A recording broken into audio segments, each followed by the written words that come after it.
All right, welcome everyone. Thank you for coming to our August Videotech Meetup. Thank you to Momento for sponsoring us and providing us a venue, which is always hard to find, as many of you know.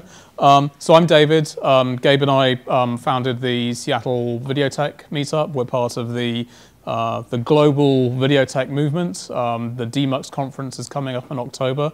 So if you haven't already got tickets, go to dmux.org and see if you can make it to San Francisco October 16th to 17th. We generally do a monthly drinks meetup in Capitol Hill because, you know, it's a lot of work for everyone to prepare presentations, and so it's a lot easier to meet every month and have a few drinks and then do presentations on a quarterly basis, and hopefully presentation ideas flow from the drinks. So if you're interested in joining us next month, it'll be the first Wednesday in September, September, whatever that actually is. I guess the next event on the calendar for video is IBC. Anyone going to IBC? Ooh, a handful, maybe. So that's the 13th to the 16th of September. So join us for Videotech Drinks the week before, probably, and then have a wonderful IBC. So if you want to find out more about us, go to seattlevideo.org. That will take you to our LinkedIn page, which has a few challenges. We're looking for a different way to host our group so that we have a better way of notifying people. Someone pinged me this morning saying, hey, are you still doing these things? Why don't I know about it? I'm like, I posted it on LinkedIn. I posted it to my story on LinkedIn. I posted it to the Microsoft Video group on LinkedIn. I posted it to the Video Dev Slack, but you know, we need more channels, so we'll try and figure that out at some point and hopefully get a mailing list together and so on. So today we have some fantastic speakers. We're going to start with Alex. Alex is going to talk to us about his summer camp that he did last year, which is in our winter time. So when it's cold, rainy, dark in Seattle, you can go and experience the Uruguayan summer in MonteVIDEO. The MonteVIDEO meetup camp is run by Qualabs, who run the local Videotech meetup down there and are very active in the community. You can meet them at DMUXed if you go to that. Next up, we'll have Andy. Andy's going to talk to us about C2PA, identity integrity, ethical AI standards, and why, as a media producer, you should care. And I think is very timely given everything that's going on right now. And then we've got David. David from Disney is going to talk about cinematic HFR, threading the needle between the filmmaker mode on TVs and these are my words, the evil that is motion smoothing. And you know that you all spend every holiday turning that mode off on your parents' TV, right? Here, here. Unless you're using a Roku, in which case you can't even turn it off, as I understand it. Lastly, we've got Khawaja. Khawaja, where are you? There you are, fantastic. CEO and co-founder of Momento. And we all operate, well, most of us, hopefully, operate systems at scale, right? So we have customers, we have lots of metrics. We should be obsessed about those metrics, right? But how do you know that they're the right metrics? And are they the metrics that actually represent your customer experience? And that's what Khawaja is going to talk about. Right? Yep. And on that bombshell, Alex. Awesome. Thank you. Thank you. Hello. Welcome to Seattle Videotech Meetup. I feel like it's been a while since we've done one of these where it wasn't just drinking, so this is nice. I'm Alex Zambelli. I'm currently working for Dolby, and I'm not with Qualabs, who are the organizers of MonteVIDEO summer camp, but I did attend the summer camp earlier this year, so they asked me politely if I could do a little pitch for the next summer camp. Even though the shades are down in this room, you might have noticed as you were walking over here today or driving over here, it's sunny and nice outside today.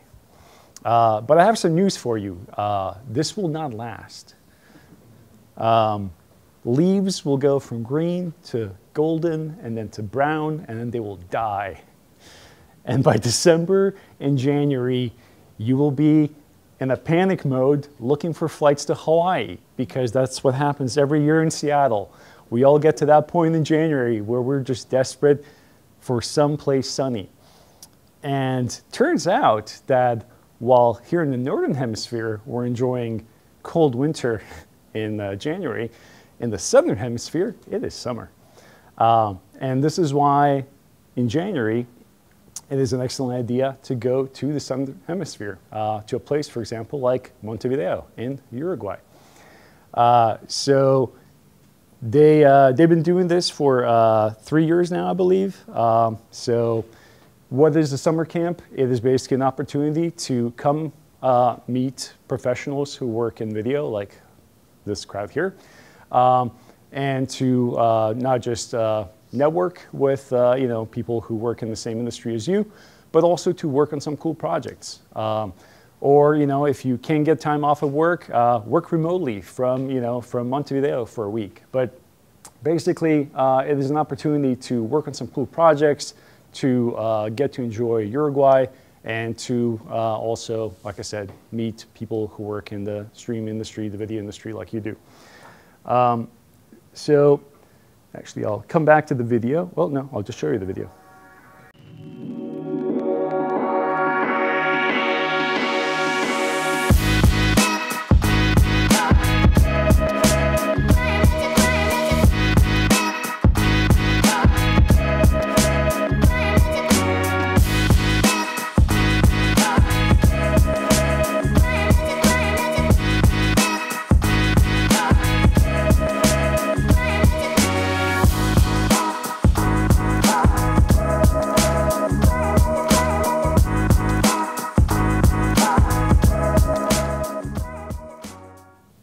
All right, so I'll come back and talk more about the summer camp itself. But so why did I go to the summer camp earlier this year? So part of the summer camp is working on cool tech projects. So so basically right around this time, so July, August, they're doing calls for ideas and project proposals for next year's summer camp. So this is a unique opportunity in the industry because it's very rare that somebody comes to you and says, tell me what we should work on. Like, I will assign engineers to a problem, you tell me what problem we need to go solve.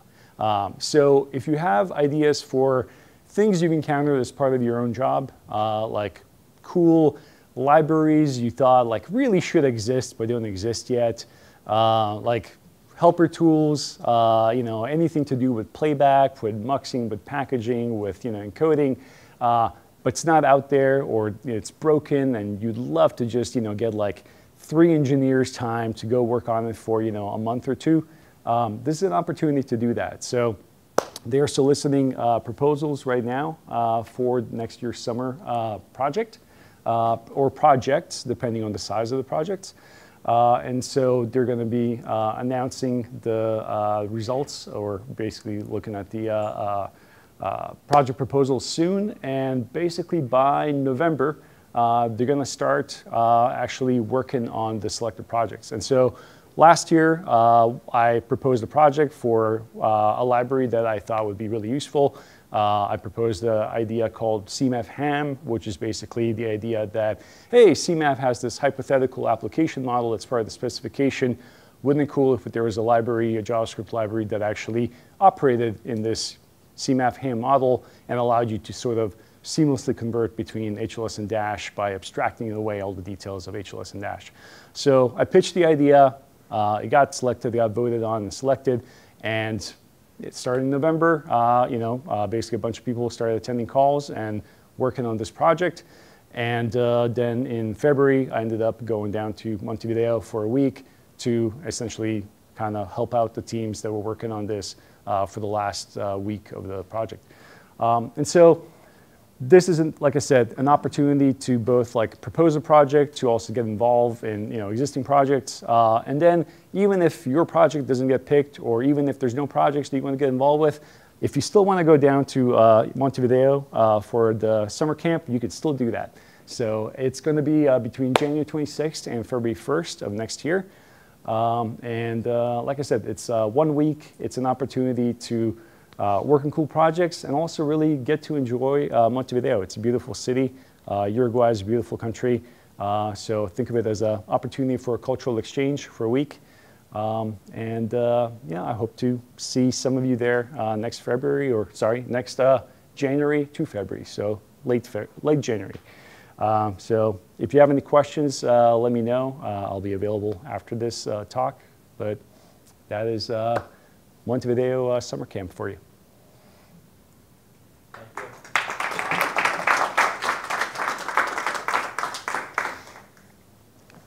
All right. Any questions for Alex now? Yeah, go ahead. Do you have like any preference, like mobile, not mobile, like? No. Any way the wind pushes? I mean, it's an open call for so literally like any idea for a project you have that's somehow related to video, tech, streaming, anything like that. Like it doesn't need to be mobile. It doesn't need to be like a particular device. So it could be on the playback side. It can be on the services side. Just something that you feel like would be a cool project for a bunch of people to work on for a few months, and would bring value to the industry. I should have mentioned that these projects are open source projects, so they're going to be available, of course, to everybody. So yeah, everybody gets to benefit from them. So my disclaimer is this is not an officially sanctioned standards discussion. I'm not disseminating anything. I just want you to see the world the way I see it. So it's on the screen. Ethical AI has a circus tent full of sideshow acts representing diverse business interests. The Coalition for Content, Provenance, and Authenticity, C2PA.org, stands in the center ring. That's because all the big game wranglers agree. They want a secure C2PA identification tag alongside an optional IPTC tag cryptographically pinned to the ear of everything that's brought before the public. They want this because that allows inauthentic media to be programmatically culled from the streaming herd. We collectively seek the prize specimens even when they're cohabitating with the products of generative AI. So the AI parade, oh, I need my props. The AI parade is the hit of this fall's TV season. The content credential circus is coming to our town, so be prepared. So you can enjoy the clowns and be ready so you don't get stepped on by the elephants. This roadshow has already landed some big city stops. The AWS blog announcing C2PA embedding on Fargate was timed to hit during NAB. And ITU, ISO, IETF, IEC, C2PA Standards Collaboration Agreement was signed during AI Governance Day at the United Nations. I jokingly refer to all this PR as the campaign to promote sustainably sourced ethical AI. Naturally, now that ethics has become such a large business, not every pursuit of ethical best practices is equally open and ethical. You have to maintain a sense of humor about this. The ethics of generative AI is a matter of give and take. Decontextualization is one of the primary ways irresponsible AI takes away voters' deductive reasoning. Some might say, quote, undermining digital platform trust and safety, impacting societies worldwide. Suffice to say, there is a lot of financial give and take surrounding the use of profitable generative AI. Now, did I say profitable? That's an understatement. Generative AI weathermen report hyperlocal conditions. Generative AI lip movements, which exactly match the dub tracks, make foreign syndication rates surge. A variety of online AI vendors offer ready-to-use models that deliver seemingly instant results. The AI-fueled file.baby cryptographic embedding site makes everyone on the web an artist and a writer. Handidentity.com and similar public figure registration services are standing up so that the actors won't strike the movie studios again. Yes, AI and media certainly are a very profitable partnership, and Madison Avenue's early lead establishing contractual best practices is part of the reason that TV commercial production was not hit by last year's actors' strike. Wolftech and AWS are both C2PA members. The AWS Fargate C2PA embedder was immediately mimicked by Telestream. Given this follow the leader pattern, perhaps Latiku and Octopus will also provide newsroom automation support for the cryptographic signing and validation of content credentials. Most responsible social networks, such as Google, Facebook, TikTok, or at least in China, are implementing or have pledged to implement their commitment to honor these best practices. With Adobe, Google, Microsoft, Publicis, the BBC, plus several others all implementing, the C2PA is at the center of technology interoperability. It enjoys administrative protections as a Linux Foundation project. The IPTC Origin project is building upon their authoritative newsroom automation taxonomy. They ride above the C2PA. Going around clockwise, the Creators Assertion Working Group exists outside the protections of the Linux Foundation. Nonetheless, it serves the identification infrastructure needs of the C2PA and the IPTC. So ISO JPEG Trust is a draft international standard. There it is. Starting with China, for example, TikTok operates in a world where the word for standardization and the word for regulation are practically synonymous. So ISO JPEG Trust maintains backwards compatibility with the C2PA in all of its big platform implementations. In Hollywood's colorful world of the Society of Motion Picture and Television Engineers, I'm wearing my little pin, Metaglues, Oliver Morgan and I expect to see a SMPTE standards community, technical committee, drafting group activity that supports a proposed descriptive metadata scheme, identity and integrity project. Okay, that's its name. Descriptive metadata scheme, identity and integrity, once it's officially approved in 8 days. That's how the studios will build a workflow to securely master all of these content authenticity elements. Finally, the Fraunhofer Heinrich Hertz Institute is assertively inserting these ITU standardized content provenance elements into the codec chips of a consumer TV set near you. Taken as a whole, we've got you surrounded with a programmatically consistent ecosystem. It all comes down to this. Don't publish, well, it says it on the screen. Really, today. And if you're ad supported, this is not optional anymore. You're not going to find many ad agencies that aren't already deploying tool sets. Whoever your favorite ad agency is, it's time to report what your adoption roadmap is. I'm sure you're going to have questions. I've got there's flyers on the back table.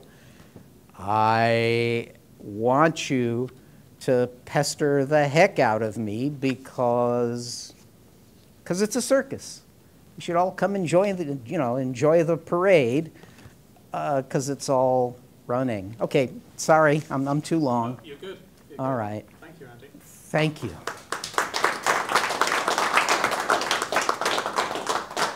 Other than asking you questions, how do people get involved? Is there a website?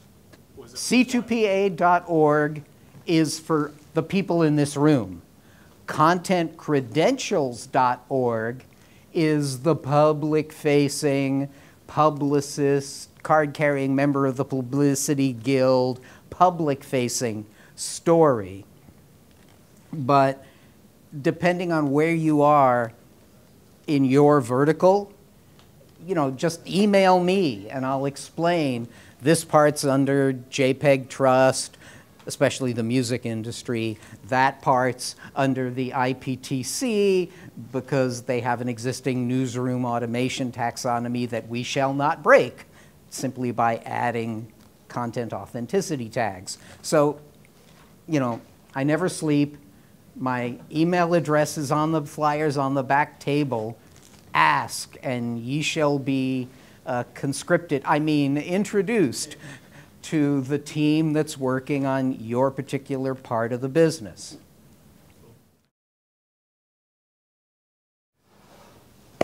Well, hello. Firstly, thank you. It's a real privilege to be here in front of this group to give this presentation. This is a topic I've been, presenting, talking about for a few years now. You can often find me at an airport bar chewing somebody's ear off about the importance of, or perhaps the evils of frame interpolation, although I'm not quite sure I'm there yet. And I should also point out that I'm from the Walt Disney Company, but these are my views. They don't necessarily represent the views of my employer. And we're going to see how David digs himself out of the hole that is giving a presentation to some of the finest minds in video called "You're Watching It Wrong." But it's not your fault. So this talk is about motion. It's about motion and the importance, I'm sure I don't need to explain the importance of motion to this group, and about the perception of motion, particularly when it comes to home entertainment and consuming content in the home. I think one of the things we can all agree on is that the quality of in-home entertainment in terms of both the devices available at a price point that's reasonable and distribution platforms, streamers and traditional distribution platforms are providing high-quality content. And that's providing a very seductive and dramatic, in some respects, shift towards consuming content in the home. And so we should care, right? As an industry, it's our job as distributors of high-quality premium content to show the people who are watching this in their homes that we care just as much about that part of it, the sharing and the telling of stories, as we do the making of them. So this topic is on motion, and specifically the perception of cinematic motion in the home. So for about 100+ years now, we have all quietly been conditioned into perceiving a certain look and feel as being what we would call filmic or cinematic. And it's largely thanks to a frame cadence of 24 frames per second. It's right on the edge of that illusion that is motion, and it results in a slight juddery effect, which puts our brains, and this is true, there's science behind this, that puts our brains into this mode where we're prepared to take on board the magical and the fantastical, and we're prepared to suspend our disbelief and really put ourselves in this storytelling mode. And if that cadence is messed with, and inherently the judder inherent in that cadence is messed with, either attenuated or, as we're going to talk a bit about today, amplified, we quickly fall out of that mode. And our brains, even those who have know nothing about filmic look and feel, know nothing about streaming technology, just our family members, they notice, they notice that something's wrong. And it puts us in this mode where we start to question and we lose that ability to take on board the story. So we start to think about, like sportscast or telecast, where in fact the opposite is true. We want as smooth a motion as possible. And it's a really interesting problem space. It's a problem space that I think is coming at us like a fully loaded freight train. And I'll explain a little bit why I think that's the case. And it's really a question of finishing, content finishing. Today, when it comes to the, and of course, let's be clear, we do author content for the home entertainment. It's not like we just take the hero that goes to movie theaters and just dump it on a DVD or send it out on Disney+. That's not what happens. It goes through a process of home authoring. But when it comes to the frame rate and judder mitigation, we don't really lean into the technology and the space. And we end up really sending content that was designed for a 48 nit theatrical screen into a home, which at least has 200 or 300 nits of brightness. And it's very easy to find a TV today with 1,000 nits of brightness. And that can create an amplification of this judder, because judder is a perceptual phenomenon. And therefore, it is affected and impacted by environmental things, including all the things that people like about their TVs. Judder, for example, can be amplified by resolution. It can be amplified by viewing angle or screen size. It can be amplified by high dynamic range. And all of these things are typically things people look for when they go shopping at Best Buy. And they look at their box on the shelf and it says, oh, UHD, check. HDR, check. And yet these are the very things that, unchecked, lead to a perceptual amplification of judder to the point, and it is very content specific, let's be clear, it's not like every scene. It's usually high contrast scenes. To the point where the judder becomes distracting, to the point where it starts to result in what we would call strobing. And I'm sure we've all seen that, where some high contrast element, wall sconces are a perfect example of this in a pan shot. It starts to do this across the screen. And it's a really distracting and low quality experience for our viewers. And as I said, this is all compounded by things that people really like in their TVs, and those TVs are becoming more affordable to the average consumer. So here's a chart that I threw in just to bring a bit of nerdiness to the talk. Back in the day, there used to be a rule around in cinematography around pan speed, right? That you only had you had to pan at a certain number of seconds across a certain shutter angle in order to avoid judder. And what's happened is a couple of things. That's gone out the window in a lot of cases for filmmakers. Okay, creative choice. Can't really make a case to argue against that.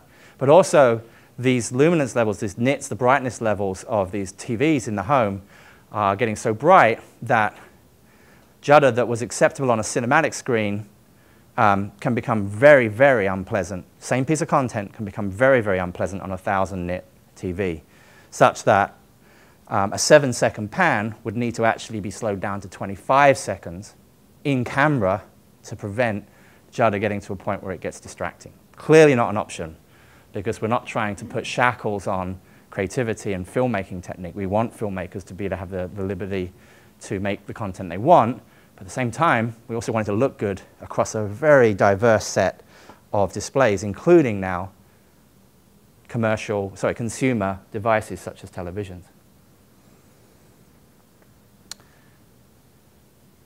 And we do care, right? When it comes to home entertainment, we do author content specifically for this broad set of capabilities that we find in the consumer electronics space. And we lean in to a lot of the capabilities that are inherent in these devices.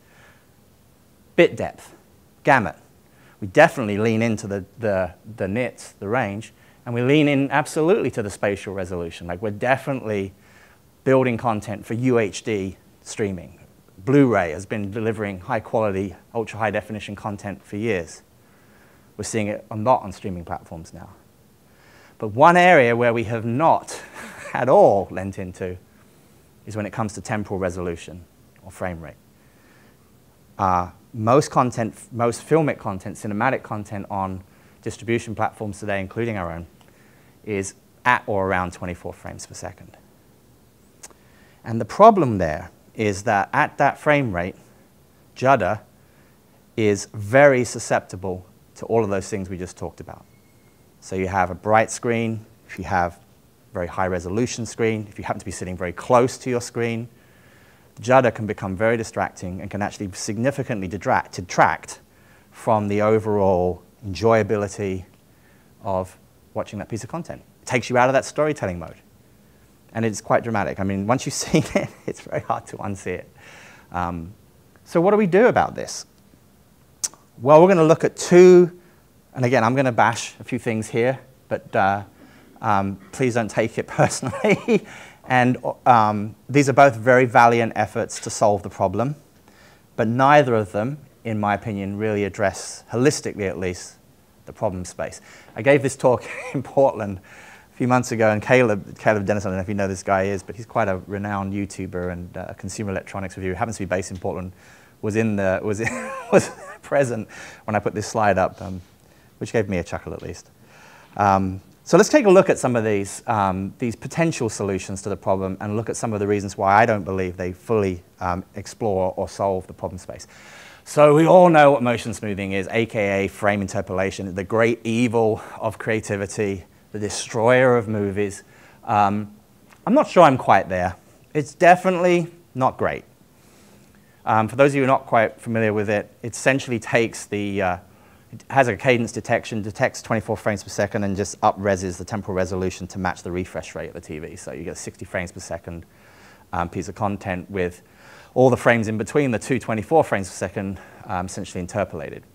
The issue with that is that it doesn't control the judder, which it does very effectively. It eliminates it. And this has come a long way from Gen 1, let's be clear. But it is still an algorithm. It still has zero understanding of creative intent. And part of our job as storytellers in this industry is to try and preserve as much of that creativity as possible in delivering this content. So how can an algorithm ever really do that? You can get better. AI, I'm sure, is going to have a lot to say in this space. But in the end, it is still a facsimile. It's still an approximation of what. Now, you could make the same argument around, I don't know, FGS in AV1, for example. But this one particularly, I think, is very sensitive because it goes to the very core of what motion is and how important that is to the filmic look and feel, and therefore our ability to enjoy stories. So frame interpolation, you've seen a lot of, I'm sure, folks, some very prominent folks, stand up and say it's the worst thing in the world and everyone should turn it off immediately. And if you are a real cinemaphile and you are committed to getting that very filmic look and feel, that's probably not bad advice. The problem is some of the sacrifices that you need to make in order to then enjoy content in a way that's still watchable are quite extreme, and we'll talk a little bit about those in a minute. But if you ask filmmakers right now, motion smoothing is an atrocious piece of technology that should never be in consumer panels. I'm not sure I agree entirely, but I do understand where they're coming from. So we've just looked at one end of the spectrum. Smooth out all the judder, beautiful looking image, but too smooth. Looks like a video game, looks like a soap opera. It's actually, in fact, it's often called the soap opera effect. And I'm sure you've all had a phone call from someone saying, I just spent $1,500 on this TV and try to watch Batman that looks like crap. And you're like, oh, I can fix that for you. And you go over, and of course, it's like, it's motion smoothed into oblivion. Filmmaker mode, a response from the UHD Alliance. Again, very valiant. I'm not here to bash filmmaker mode, or I am a little bit, but not too much. Really goes the other direction. It says, okay, we don't want any of this post-processing.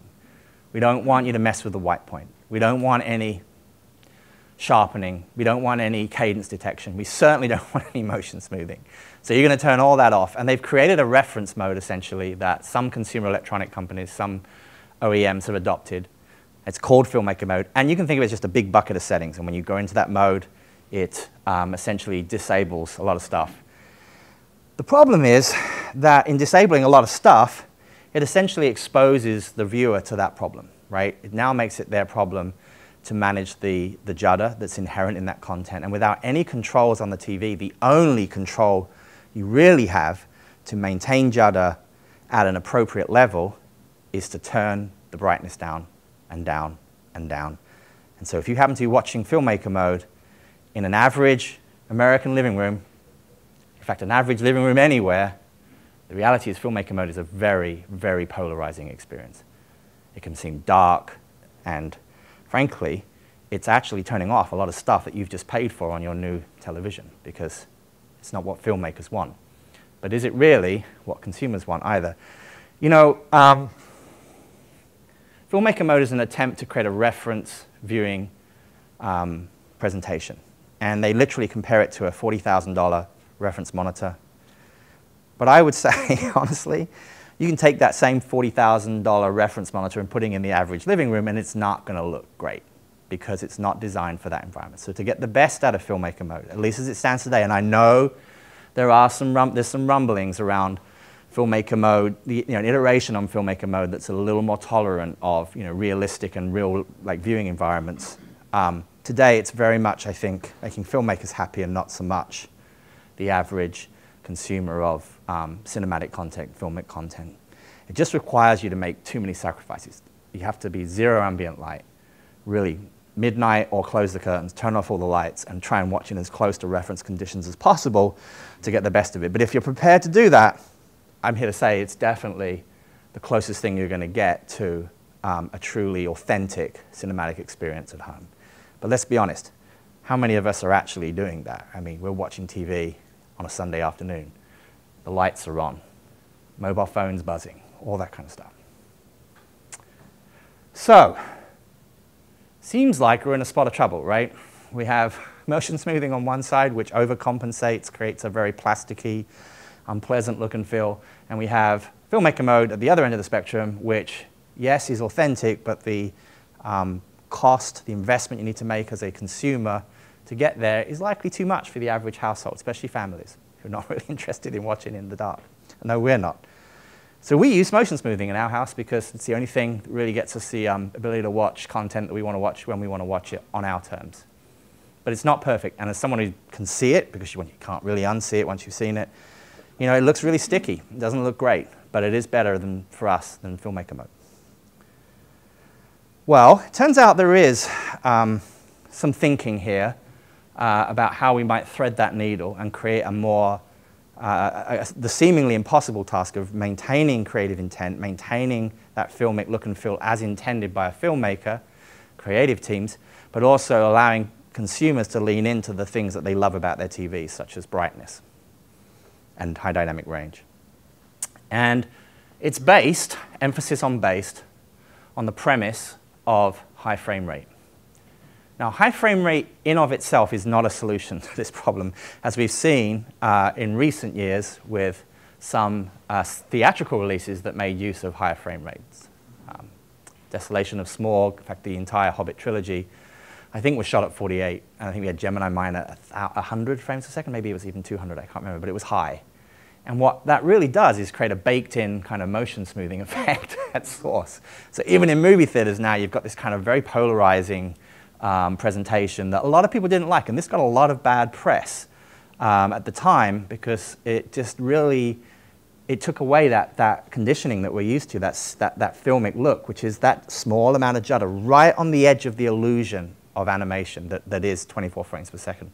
At 48, it's gone. So it isn't just about high frame rate. So why high frame rate? Well, it's all about headroom. Headroom to allow you to keep a perceptual 24 versus a containerized 48, but then using that headroom when needed to persist or retain a certain amount of artistic judder, filmic look and feel where needed as part of a finishing process, not done at the edge, not done on the device, such that you can then render these presentations in normal conditions using all of the beautiful stuff that's on your TVs, and yet maintain or retain that filmic and authentic cinematic look. There's a shot of Avatar, Way of the Water up here, because Lightstorm have been one of the early adopters of this technology. A lot of the scenes, the underwater scenes in Way of the Water were shot at 48, and then made use of motion grading to keep it looking as much as possible like 24, but giving that headroom to be able to watch this in 3D on Dolby Vision theaters, where there's a lot of brightness coming at you. So, what is this technology? Well, essentially, if you can think about it, let's take an example of, I don't know, Independence Day, right? Probably shot on film, almost definitely shot on film. The original, I mean, the only one in my opinion. Oops. It's not being filmed, is it? It's not. I think the first thing you would do is just double everything, right? So you frame double the whole lot. So now you have a 48 frames per second container, perceptually still 24, of course, when played back at 48. And then in the scenes that need some extra help to mitigate judder and control judder, you would then use the differential between those two doubled frames to create a motion compensated effect or motion graded effect as this hopefully illustrates, that maintains that filmic look using the higher cadence, but also can be played back under normal conditions and normal brightness, and leans into, the 1,000 nit plus brightness inherent in so many consumer panels today. Certainly 500 plus, certainly HDR space.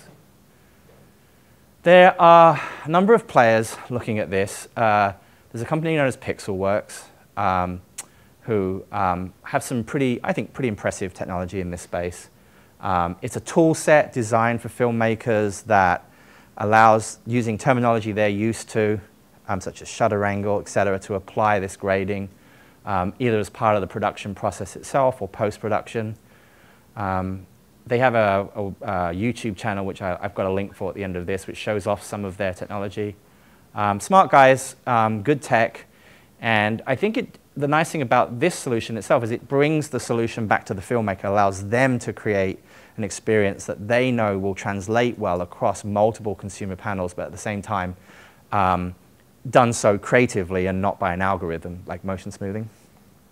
In terms of studios, as I mentioned, Lightstorm have leaned into this. Since I put this deck together, this is a few months old now, we've seen a number of other studios lean into using some form of motion grading or another as part of the production process. A lot of these theatrical releases now that are ending up in like Dolby 3D cinemas, where there's a lot more brightness than your traditional 48, 50 nits in a traditional movie theater, they need to control this judder even in theatrical releases, let alone the home. But that same grading, or a similar grading, I should say, can then be used to get coverage across a broad range of consumer displays and really provide that high-grade experience without the need to, as I said, to turn all the lights off and watch in filmmaker mode. And there's a lot of industry press and support for the technology itself. As I mentioned, Where the Water, in fact, and the re-release of Avatar, and I believe Titanic as well, all have made use of some form of cinematic HFR as a way to really elevate the experience of that content in a way that is usable in home entertainment applications. This is a bit more problematic. Ideally, we'd want to see a 48 hertz refresh rate on consumer panels to get that cadence match between the natural frame rate of the format and the refresh rate of the TV. Does not exist today. There's very few TVs out there. Sony actually have been leading the way here with some really excellent work on 48 frames per second native. But it's not a common broadcast refresh rate, as I'm sure most of you know. And so trying to get OEMs to adopt a 48 hertz native refresh is a challenge. It's not part of HDMI currently either, without some custom EDID work. But I've actually seen some graded 48 content at 60, and it's still like that cadence judder that you get inherently with between a 48 to 60 mismatch is nowhere near, is a second order problem really when compared to the inherent judder that's in cinematic content. And so this still solves, I would say, 95% of the problem, even if we're stuck here for some time. And then lastly, streaming support doesn't exist today, not in any great sense. You will find on Vision Pro some motion graded content on Disney Plus as part of our support for that platform. But no 2D yet, and I'm not aware of any other major streamer currently investing in this space. A lot of us are waiting for the content. Like, we need the studio support to really ramp up so that if we can see line of sight on a whole bunch of content coming our way that has made use of this technology, either directly as part of production or maybe a remaster or post-production, then I think then distribution channels will naturally warm up to the idea. And once distribution warms up to the idea, the OEMs and the makers and manufacturers of TVs will also wake up to the idea. But we're in a little bit of a weird chicken and egg scenario right now, and everyone's kind of not seeing who blinks first and starts really pushing for this content. In my opinion, it has to start with the makers of content. So a little bit of further reading. I'm also happy to take questions. I'll stick around a little bit tonight. But there's some links here, and I don't know if we're able to share this deck or not, but otherwise I can send out these links to folks who are interested. I do recommend checking out the YouTube channel. It's good to do it on a Mac. PC has a little bit of trouble with the 48 native, but this is a pretty effective demo that shows the sort of difference between a 24, an ungraded 48, and a graded 48, which to me is quite compelling. And then there's some other links in there as well. And with that, thank you. Appreciate it. Hope it was useful.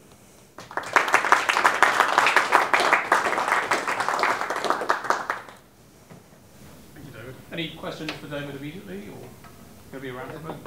Just curious, how much does it add to the creative cost for creative budget to do motion graphics? You know, it's a great question. I don't have the answer for it directly. There is a cost, for sure. I think the pixel work stuff, you know, I couldn't tell you exactly, but it needs to go to a post house and then, you know, it needs to be graded by a professional. It tends to fit in the same place as you do like your color grade. Yeah, I don't know exactly the cost, but there definitely is a production cost as well. Yeah. If we were to eliminate stereoscopic creation and instead just do HFR, it'd be about the same. Like, it'd be with the cost. That's actually an excellent answer. Thank you. Yes. Okay, while Zach is here in the front row and I can ambush him, should signaling for motion graded content be adopted by the SVTA as a way of conveying to consumer devices that this is native 48 and it deliberately uses what amounts to variable grading? I think we, like, in order to make sure that we're not double processing and like turning on a whole bunch of stuff on a TV that's likely going to undo all the good stuff that we've done in post, we likely want to know that some piece of content is motion graded, yeah.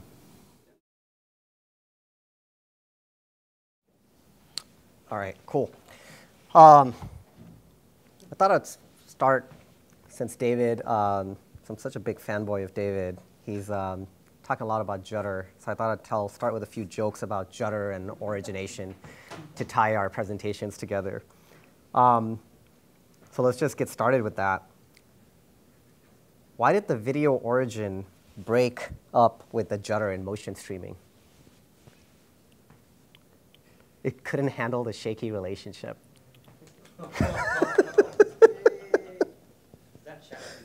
It's totally in ChatGPT. Feels like it. All right, why did the Judder apply for a job in motion streaming? They were looking for somebody who can really shake things up. I gotta try. All right. All right, jokes aside, now just to fully close the loop on this, a lot of you might recognize this video. This is the video of the moon landing, the first time humans set foot on the moon. And you know, we're talking about frame rate conversion and so forth. I just thought I would start with this because the way frame rate conversions were done here, the footage was captured at 10 frames per second on the moon. And they brought the 10 frame per second video on Earth with the slow I forgot the acronym. Yes, slow scan capture. And they wanted to convert it to 30 frames per second. So what they did was they put the video on a special monitor and they pointed a video camera at that monitor and then broadcasted it to the rest of the world. So, you know, we're pretty spoiled with what you know, video quality means these days compared to this. Although it looks a lot worse on the projector than it does on my screen. It's a little more legible. My name is Khawaja. I started my career working on cameras on board the Mars rover. And this is a real-life selfie on board Mars through one of the cameras that I worked on. This is actually not a single image. This is 60 pictures. This rover is really obsessed with itself. This is the camera on its hand. It's as close to a selfie as it gets, and this is before selfies were popularized. It's like back in 2012. But it's 60 images that it's taken, and our video pipeline, or image processing pipeline, stitched it all together. So with that, I want to talk a little bit about mission-critical services and building mission-critical software and what matters and why the customer experience is so important and so difficult to capture. When you're building a large-scale system with millions of viewers depending on that stream to be successful, you have to start with the assumption that everything does fail. And this is why you have the quad redundancy and you have multiple contribution fees going across multiple regions and so forth. But this notion has been a part of AWS and the cloud journey from the very beginning, that things do fail. And you gotta, you know, instead of avoiding failure, you gotta embrace failure and have redundancy built in from scratch. And some of the things that we learned along the way was the way you embrace failure is you got to detect the failures, you got to proactively identify the leading indicators for failures, you got to practice the recovery, and you got to build a culture of operational excellence. At Amazon, one of the famous leadership principles that no longer exist anymore used to be called vocal self-criticism. And it literally said, I kid you not, this was on the website, it said, we don't pretend our body odor smells of perfume. And building a culture of operational excellence means being able to identify what the problems are, being able to talk about it in a blameless fashion, and then actually working on fixing it. And some of the things that go into this, it comes down to when you're watching the viewer experience or your end user experience, like dashboards matter a lot. It's not just about the metrics, it's about how you can have all the tools in your garage that you want, but if they're not organized and you don't know where to find them, they're pretty much useless. And great dashboards tend to be organized, optimized for root causing during an actual operational event. And you got to have goals and SLOs that you can identify to see what's off. And they got to be reviewed deeply by the team, not just during an incident, but regular cadence. And they have to facilitate a post-event RCA. And if you have good dashboards and good SLOs, it makes it really, really easy for you to set good alarms. And if you have good hygiene, then you can talk about what alarms are fired over the week in your weekly ops metrics meetings. And when it comes down to detecting failures, metrics matter a lot. It just comes down to the metric, the metric, the metric, also canaries. Canaries are a really good way because server-side metrics are, they're cute, but you want to capture the end user experience, and having canaries in a web application server allows you to kind of see what things look like from the outside. If you have a traffic drop, you can alarm on it, but if you're sending back something that looks okay, you're sending back 200 responses, but the responses are illegible and so forth, that's where a canary can kind of come into play to make sure that the users are getting what they are seeing. And they could be really simple. Like in the, on the load balancing team at Amazon, like one of the canaries they added was create a load balancer, add a bunch of instances to it, see if you can send traffic to one of them, and then delete the load balancer. It's that simple. Does anybody know why that canary was created? Because on Christmas Eve 2012, Amazon had a huge outage on the Elastic load balancer. And this particular outage only impacted customers that were mucking around with their load balancers. If you weren't changing things, if you weren't changing the instances behind the load balancer, you weren't impacted. But if you were like bringing up instances and bringing them down, your load balancer was screwed up. Do you know who used to do that a lot? Netflix, Chaos Monkey. So Chaos Monkey came in, so Elastic Load Balancer had an outage, Chaos Monkey came in, and it, of course, it's the right operational thing to do. It was bringing instances up and down.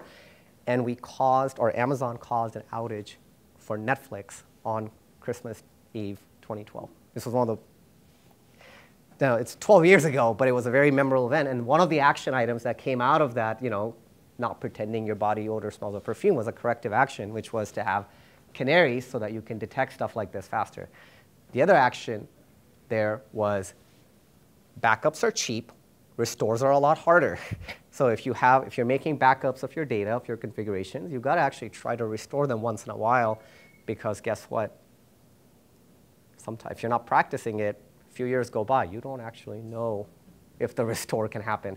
And that is why that outage took a very, very long time. And the key lesson that I wanted to share with everybody here today, in my experience, at Amazon, at JPL before that, was obsessing with the right metrics matters a lot. And one story, like one of the services I got to work on when I worked at Amazon was Media Tailor. It was a personalized ad insertion service, live stream, millions of concurrent viewers, and you got to insert ads in real time. You're depending on these ad decisioning servers that have to make the decision, and you got to do all this without impacting the viewer experience. And lots of devices and so forth. And we built this in a rush. But how do you capture the viewer experience? How do you determine that you haven't eroded or degraded the viewer experience? Well, you got to start with some basic metrics. And if you, this is a common interview question at Amazon as well. Like, what are the metrics that you put together for, let's say, a web server, or if you were building a URL shortener, how do you monitor it? And there's the basic stuff, like you got to monitor the 400s and the 500s and the success rate. You got to alarm on the traffic dips, and you got to monitor the latencies, and you got to monitor the latencies of underlying dependencies and so forth. But and you got to have how many viewers you have and so forth. So you can do business analysis, and you can categorize them by the CDN, the device, the region, and so forth. None of them tell you what is the actual user. These are good leading indicators for what your viewers might be seeing, but they don't actually capture the viewer experience as much as my favorite metric, which is the zero buffer rate. So at Amazon, Prime Video team used to obsess with this metric, and I bet they still do. The zero buffer rate is defined as the percentage of customers that were able to watch the entire stream without a single buffering event. And this metric became crucial to us determining whether the injection of ads in the stream eroded the customer experience. Because you can imagine when you're going to insert personalized ads, you're going to cause latency increments. But if I say it added 10 milliseconds of latency, that's maybe that caused an impact, maybe it didn't. But the zero buffer rate, capturing on the client side whether or not I buffered, actually tells you how much degradation I caused on the viewer experience by this. And then if you have data from VOD and other live sources, you can triangulate how much of that is based on the personalized ad insertion. The reason why I really love this metric is that it captures the actual viewer experience, and it kind of exemplifies why you need client-side instrumentation. And as back-end engineer, while my instinct has always been, I got to monitor the hell out of my server, the client matters a lot. And it is important for people to be monitoring what their viewers are actually seeing. And it makes the server-side investments grounded. If I show up as the back-end nerd that says, oh my God, I decreased the latencies by 10 micros, who cares? I don't know if that impacted the viewer experiences or not. And ZBR is by far not the only metric that you need, but it captures why the client-side metrics ground the improvements or degradations that you're making on the server side. And this metric used to keep me up at night, because after every Thursday night football game, when this went live, we would argue and root cause why the ZBR was not where we wanted it to be. And these three letters were used to give me nightmares, because we were always kind of doubling down on, well, why is it bad on Android, or why is it bad on this particular version of iOS, and so forth. And I spent a meaningful portion of my life chasing percentage points, like basis points improvements in the ZBR. And I learned a few things. And one of them is that the origin has a huge blast radius. So when we were doing manifest manipulation to insert ads, we were injecting latencies at the origin. And it's not very cacheable, because every request is showing up to the manifest manipulation service. And every little millisecond actually makes a difference in buffering. And it's the tail latencies that matter. If you get out of the personalized ad insertion world, when you go into just static, like live streaming, the tail latencies matter at the origin. And sometimes the problem is due to client, and if you're writing your own client because you think the other clients are not good enough, just be sure that you're ready to take on the complexities of having your own client.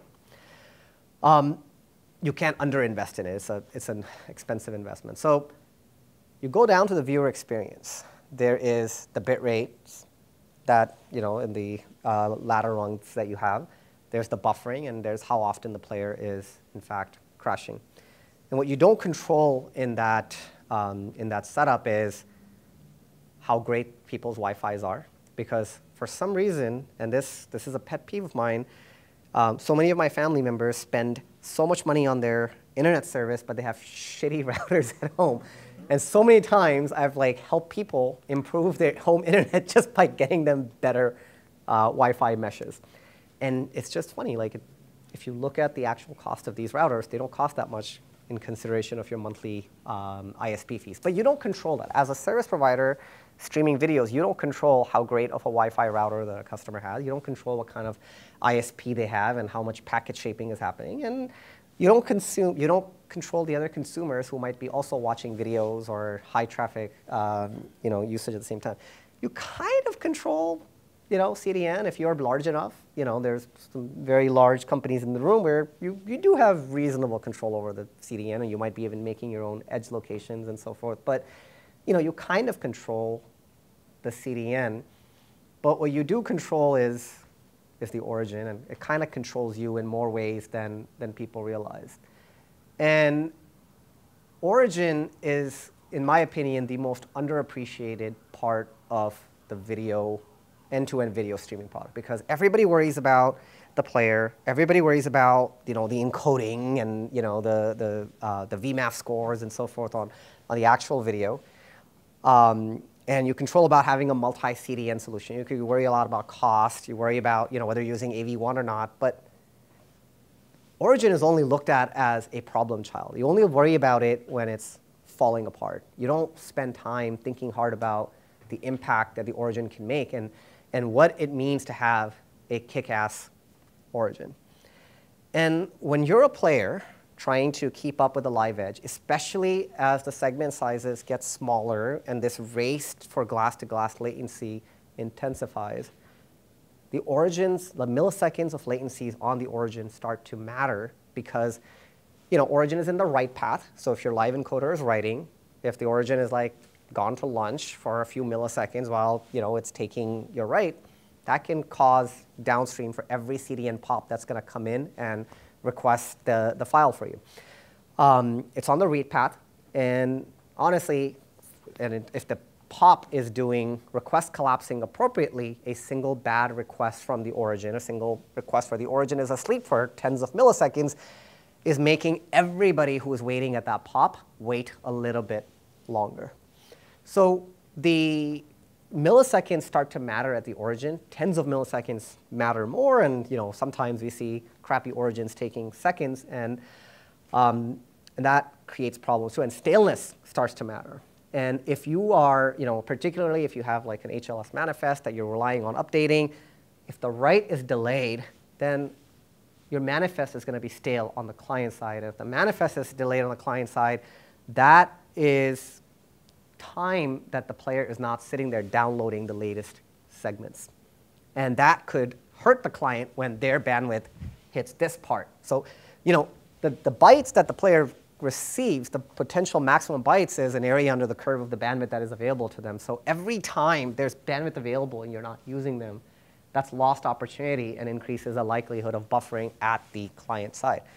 So every millisecond matters, and the tail latencies do start to matter, and the error rates matter more.